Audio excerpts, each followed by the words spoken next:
Hello વિદ્યાર્થી મિત્રો, Shrimati G B Pawaya and Shrimati P S Pawaya science કોલેજમાં ફિઝિક્સ 504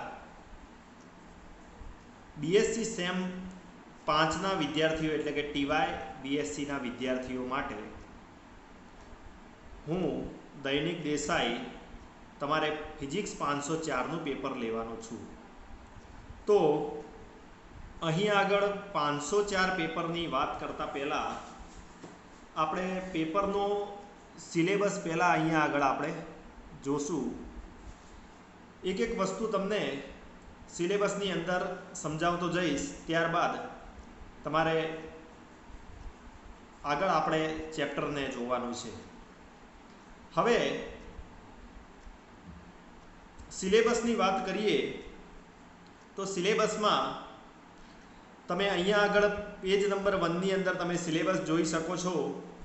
ફિઝિક્સ 504માં યુનિટ નંબર 2, હાલ આપણે યુનિટ નંબર 2 ચલાવવાનો છે, તો એની થોડી ઘણી માહિતી લઈશું. પહેલાં તો યુનિટ નંબર 2ની અંદર એ અને બી ચેપ્ટર તમને રેડ લાઇનની અંદર દેખાય છે.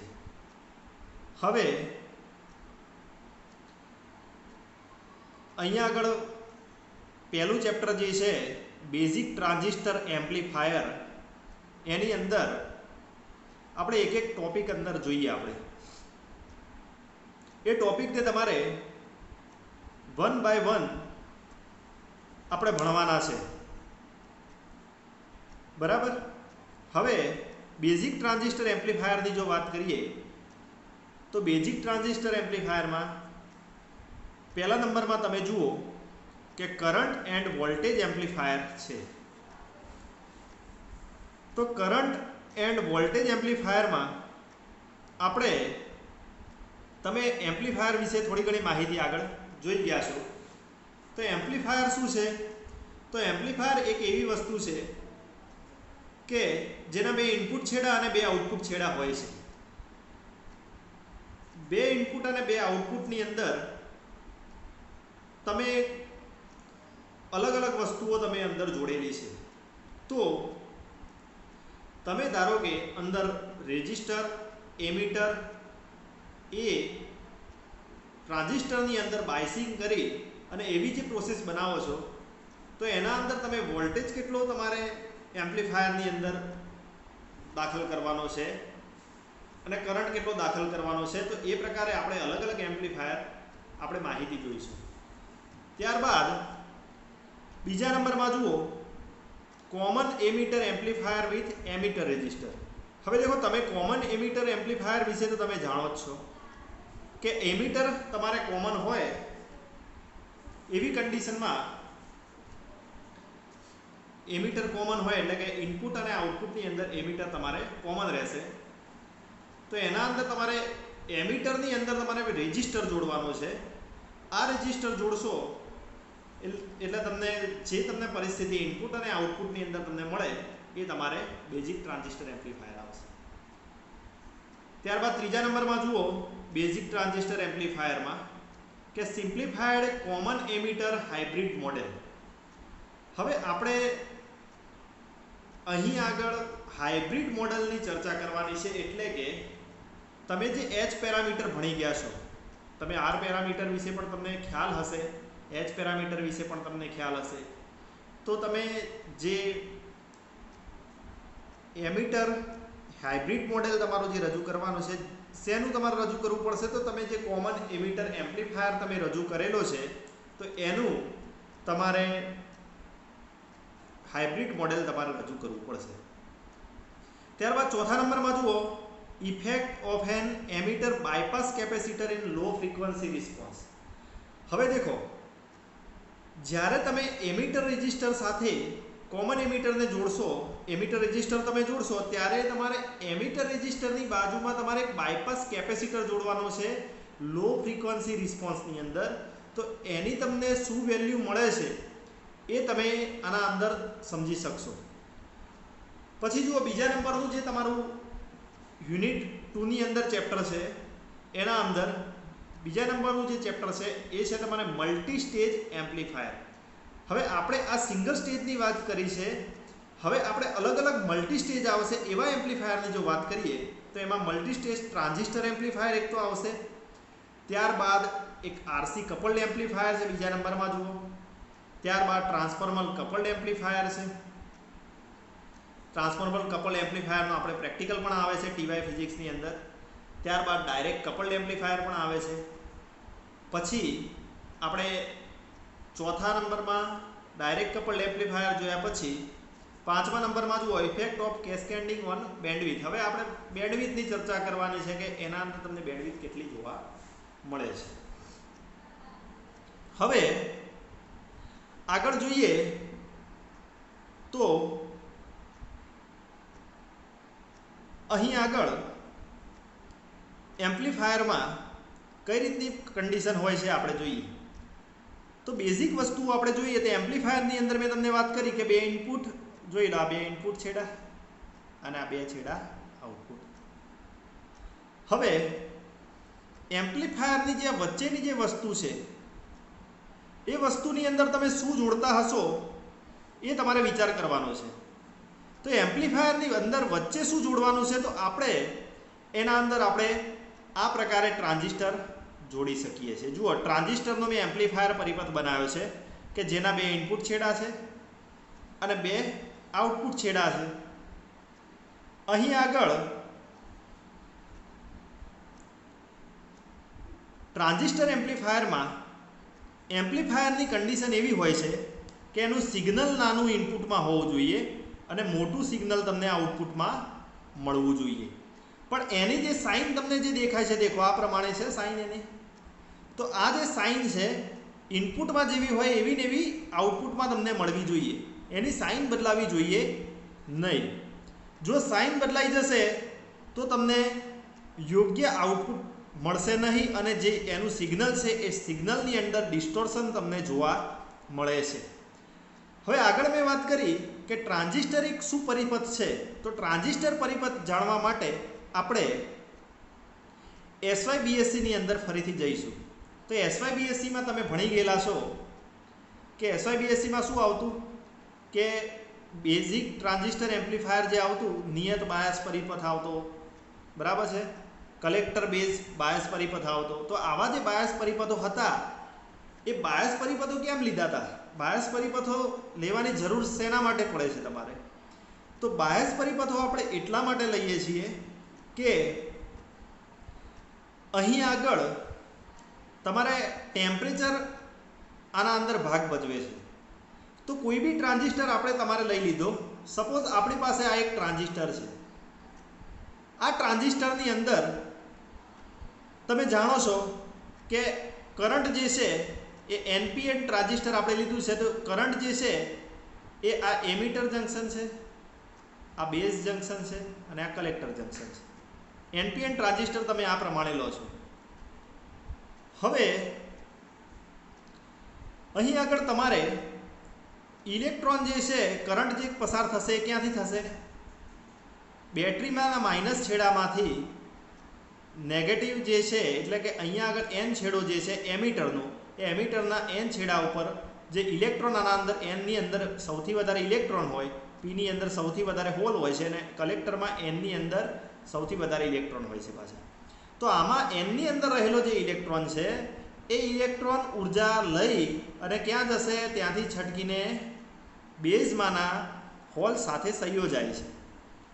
હવે આવીને આવી પ્રોસેસ ફરીથી બીજો ઇલેક્ટ્રોન આવી અને ફરીથી એનર્જી આપી હોલમાંના ઇલેક્ટ્રોનને ફરીથી કંઈક એનર્જી મળે છે, જે એનર્જી લઈને ઇલેક્ટ્રોન ક્યાં જશે?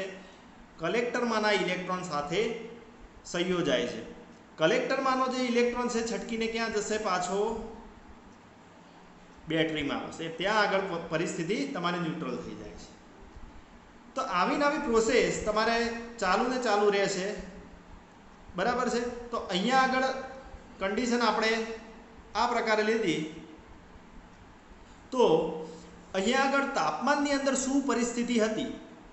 તો તાપમાનની પરિસ્થિતિ એવી છે કે જ્યારે આપણે આઉટપુટ લાક્ષણિકતા અહીંયા આગળ જોઈએ તો આઉટપુટ લાક્ષણિકતાની અંદર આપણે આગળ SY ની અંદર ભણી ગયા છીએ કે VCE પરિપથ x ડાયરેક્શનમાં આપણે VCE તમે લો અને y ડાયરેક્શનમાં IC કરંટ લો. VCE વોલ્ટેજના તમે અલગ અલગ મૂલ્યો લેશો અને એમ IC ના મૂલ્યો તમને જોવા મળશે.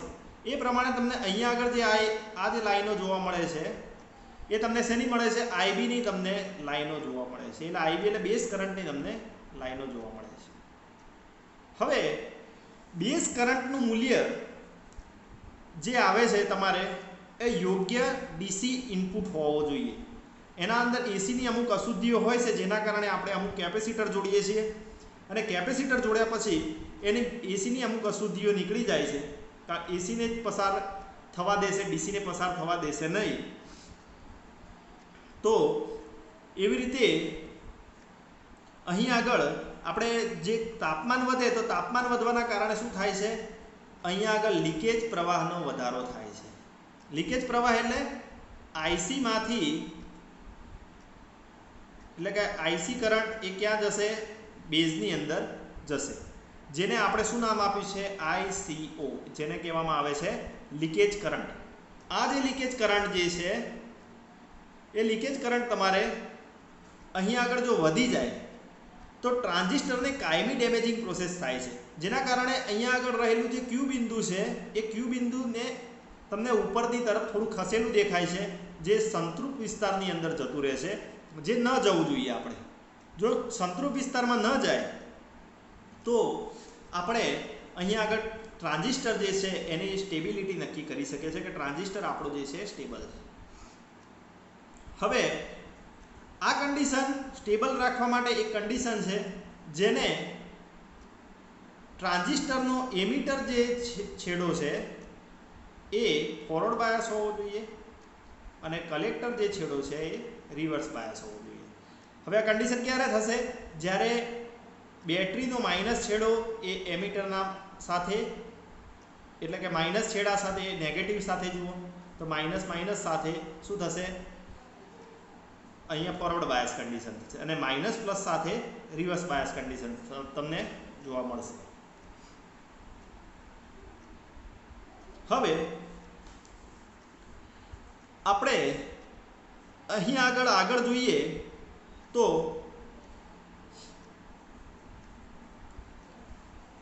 આપણે આપણા પેપર તરફ આવીએ. આપણે અત્યાર સુધી બેઝિક કન્ડિશનો આપણે જોઈ.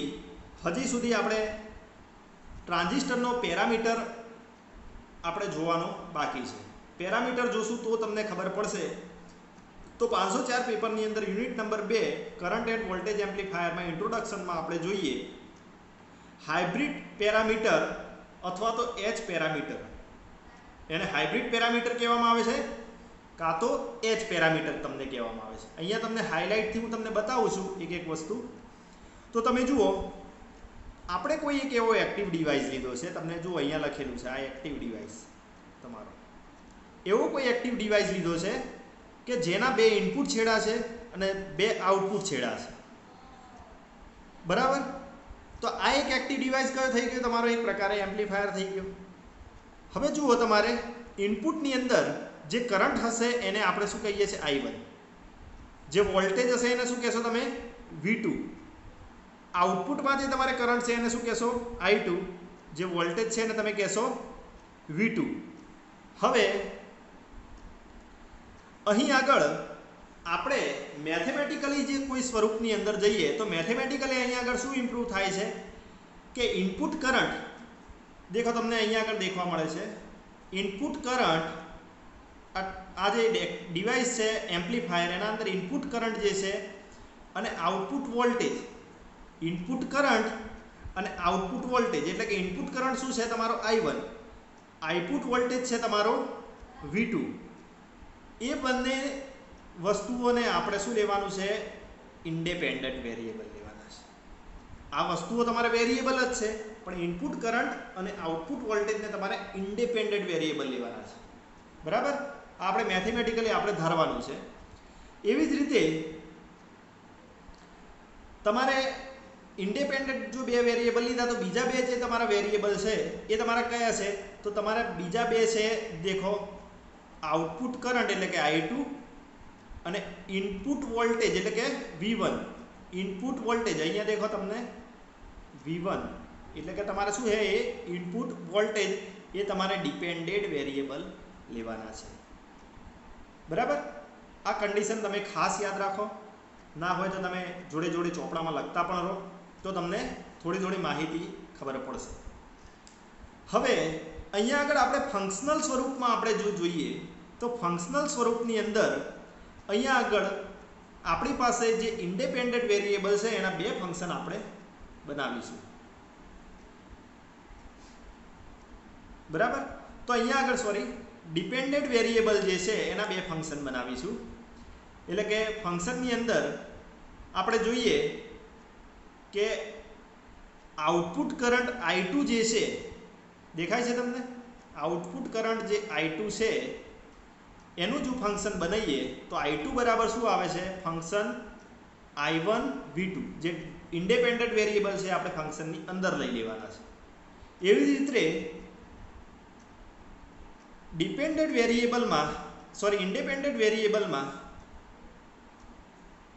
વેરિયેબલના બંનેને ડિપેન્ડન્ટ વેરિયેબલમાં તમે જો લો ફંક્શન સ્વરૂપે તો V1 એટલે કે ઇનપુટ વોલ્ટેજ V1 બરાબર ફંક્શનમાં I1 અને V2 તમને મળે છે, બરાબર. જો આ પ્રમાણે તમને વેલ્યુ મળે તો આપણે પ્રાચલોની સ્વરૂપમાં આનું આપણે મેથેમેટિકલી એક સ્વરૂપ બનાવીએ. તો દેખો આ V1 બરાબર તમે અહીંયા આગળ લખીએ V1 બરાબર K1 I1 વત્તા K2 I2, એટલે કે અહીંયા આગળ કે આપણે વેરિયેબલ મૂકી દીધા છે, પેરામીટર મૂકી દીધા છે KI1 વત્તા KV2. એમ I2 બરાબર અહીંયા આગળ જુઓ K3 I1 અને K4 V2, તમને બે આવે ઇક્વેશન તમને મળે છે, બરાબર. હવે આ પ્રકારે જે ઇક્વેશન છે તમે જોડે જોડે લખતા રહો અને ઇક્વેશનની અંદર આપણે હવે આગળ જઈએ તો આપણને જે K1 K2 K3 અને K4 જે તમને મળ્યા છે, તમને માર્કરથી બતાવું કે દેખો, ધારો કે અહીં આગળ K1 ની જગ્યાએ તમારે લખવાના છે H11, K2 ની જગ્યાએ લખવાનું છે H12, બરાબર. પછી K3 ની જગ્યાએ લખવાનું છે H21 અને K4 ની જગ્યાએ લખવાનું છે H22, બરાબર. હવે આ જે આખી કન્ડિશન આપણે બનાવી એ જે કન્ડિશનને આપણે અહીં આગળ મેટ્રિક્સના સ્વરૂપમાં આપણે લખીએ. હવે જો મેટ્રિક્સના સ્વરૂપમાં લખીએ તો ડિપેન્ડન્ટ જે વેરિયેબલ છે દેખો આ V1 I1 I2 એને આપણે આ પ્રકારે ફંક્શનમાં લખીએ છીએ. પછી H1 આ જે છે ફંક્શન એને આપણે આ રીતે લખીશું. પછી આ જે બે ફંક્શન છે એને I1 અને V2 ના સ્વરૂપમાં લખી દઈશું. હવે અહીં આગળ પહેલાં આપણી જે એક ડિવાઇસ આપણે લીધો હતો, ધારો કે એમ્પ્લીફાયર કોઈ પરિપથ લીધો, એના બે ઇનપુટ બે આઉટપુટ છેડા છે. I1 કરંટ V1 વોલ્ટેજ ઇનપુટમાં, આઉટપુટમાં V2 વોલ્ટેજ અને I2 કરંટ. અહીંયા આગળ આપણે કન્ડિશન એવી એક લઈએ, ચાર કન્ડિશન આપણે લેવાની છે, ચાર ઇક્વેશન આપણે લેવાના છે. એટલા માટે આપણે બે કન્ડિશન લઈએ. તો પહેલી કન્ડિશનમાં આઉટપુટ છેડા શોર્ટ સર્કિટ કરી દઈએ. એટલે જુઓ તમારે આ બે છેડા આપણે શોર્ટ કરી દીધા. આ જે બે છેડા આવે છે તમારે એને શું કરી દીધા? શોર્ટ કરી દીધા. એટલે તમારે શોર્ટ સર્કિટ થઈ જશે.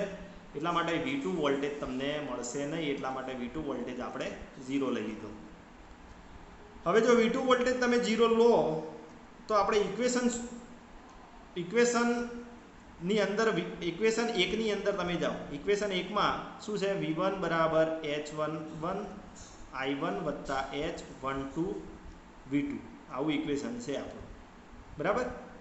આ ઇક્વેશનને આપણે અહીંયા આગળ દર્શાવીએ તો V2 બરાબર તમારે 0 મૂકી દેવાનો છે. તો અહીંયા V2 બરાબર તમે 0 મૂકશો તો તમને ઇક્વેશન આવું મળશે. આ ઇક્વેશન મળે એટલે H11 ને તમે કરતા બનાવો તો તમને V1 અપોન I1 તમને મળશે. હવે દેખો V1 અપોન I1 એટલે તમારે શું કહેવાય? તો તમે જાણો છો કે ઓહમનો નિયમ શું છે? V = IR. એમાં વી ને આર ને કરતા બનાવો શું થશે? વી અપોન આઈ. આર એટલે કે અવરોધ, વી એટલે વોલ્ટેજ અને આઈ એટલે કરંટ. એટલે કે H11 તમને મળે છે વી અપોન આઈ, એટલે તમારે એક પ્રકારે આ અવરોધ જ થઈ ગયો. પણ આ જે અવરોધ તમને મળે છે આપણે ઇમ્પેડન્સ સ્વરૂપે લેવાનો છે. ઇમ્પેડન્સ એટલે તમે જાણો છો કે ઇમ્પેડન્સની અંદર ધારો કે તમે રેઝિસ્ટર, કેપેસિટર અને ઇન્ડક્ટર આવું કોઈ જોડાણ હોય એને તમે આ જે વસ્તુ છે એને ઝેડ ઇમ્પેડન્સ લેતા. યાદ છે તમને? ઝેડ ઇમ્પેડન્સની અંદર ઝેડ ઇમ્પેડન્સમાં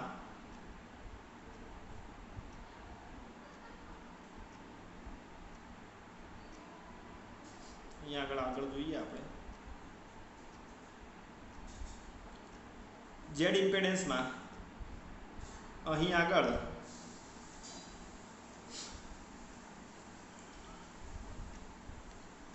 કેપેસિટર માટે આપણે ધારો કે હું અહીંયા લઉં, આ ધારો કે કેપેસિટર છે, તો કેપેસિટર માટે ઝેડ બરાબર શું લખતા?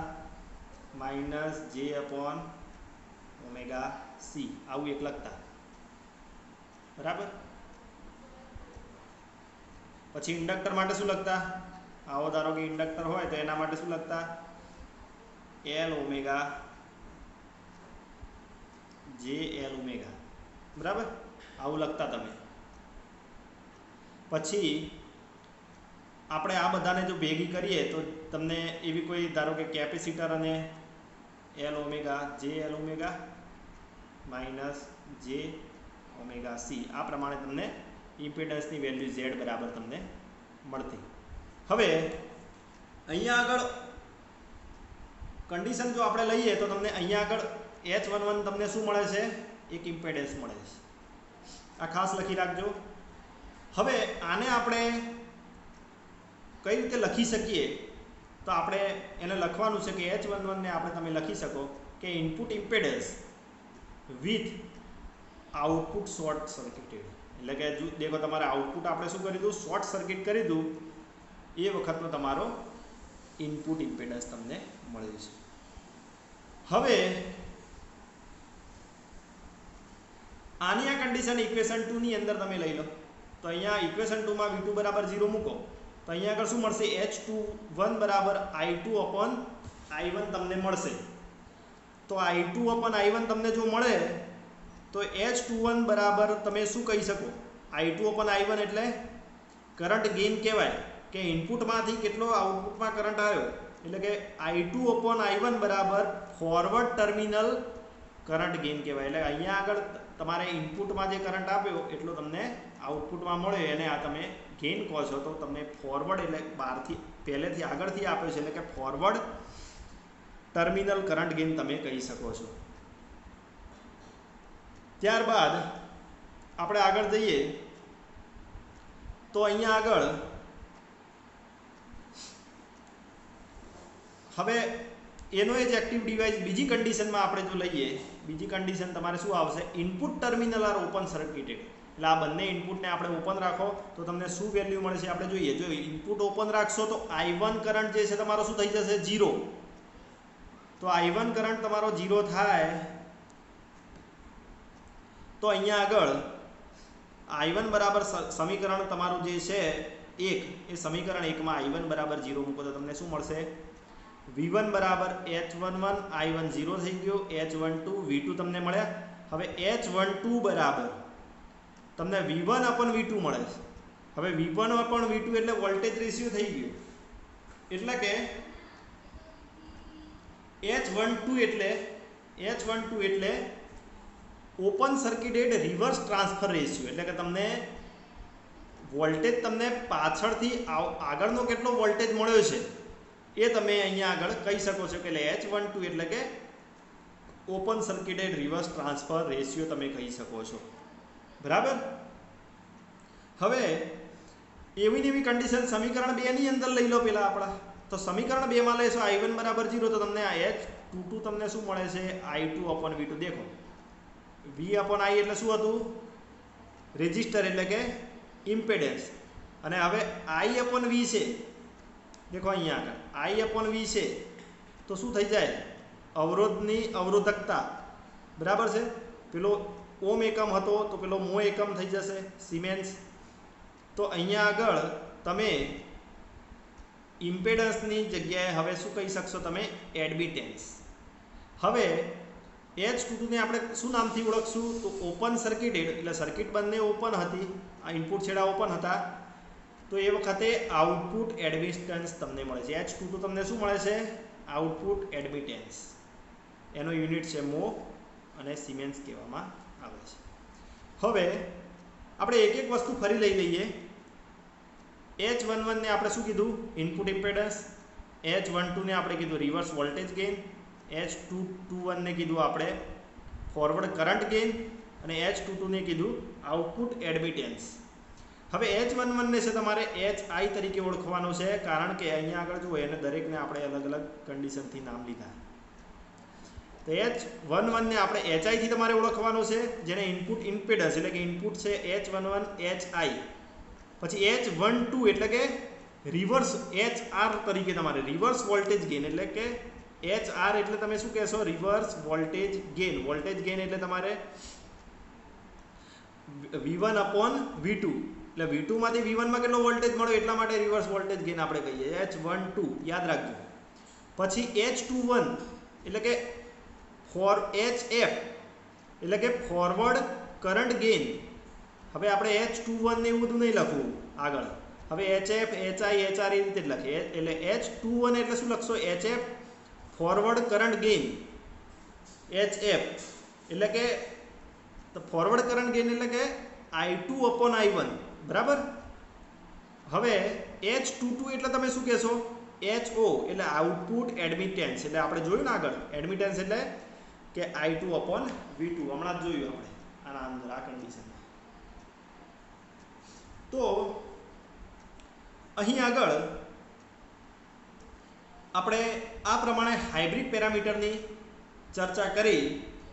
હવે નેક્સ્ટ આપણે આગળના જે લેક્ચરો છે એના અંદર આપણે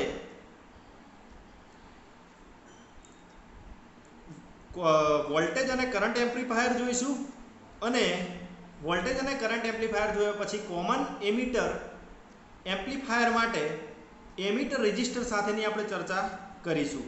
પહેલી આપણી થિયરી એ છે, એના માટે તમારે આ બેઝિક બધી વસ્તુઓ તમારે સમજવી પડશે, તો અને તો જ તમે આગળ પેલી વસ્તુ સમજી શકશો. તો વિદ્યાર્થી મિત્રો, આગળના જેટલા પણ લેક્ચર થાય એ લેક્ચર જોવા, અને આ જે લેક્ચર પૂરું થાય છે એ લેક્ચર પછી તમારે કયું લેક્ચર આવે છે તમારે એક શેડ્યુલ બનાવવો પડશે. એ શેડ્યુલ બનાવશો એટલે તમને માહિતી મળશે કે ભાઈ આ લેક્ચર પત્યું તો હવે નેક્સ્ટ લેક્ચર કયું છે, એના પછી કયું લેક્ચર આવે છે. તો તમારે શેડ્યુલ વાઇઝ દરેક લેક્ચર તમારે તૈયાર કરવું પડશે. એ તમે ડાઉનલોડ કરો કે તમે ડાયરેક્ટ ઓનલાઈન જોઈ લો કે કંઈ બી વસ્તુ કરી શકો છો, બરાબર છે. અને આ જે પણ વસ્તુ તમને સમજાઈ છે અહીંયા આગળ એ તમે લખશો તો વધારે તમારા માટે સારું છે. તો જોવા માટે તમારો આભાર, અને વધુમાં વધુ વિદ્યાર્થીઓ જોડાય આપણે TY ફિઝિક્સમાં, અને આમાં કોઈ વિદ્યાર્થી જોવામાં રહી ના જાય અને દરેક વિદ્યાર્થી વિડીયો જોવે એવી હું આશા રાખું છું.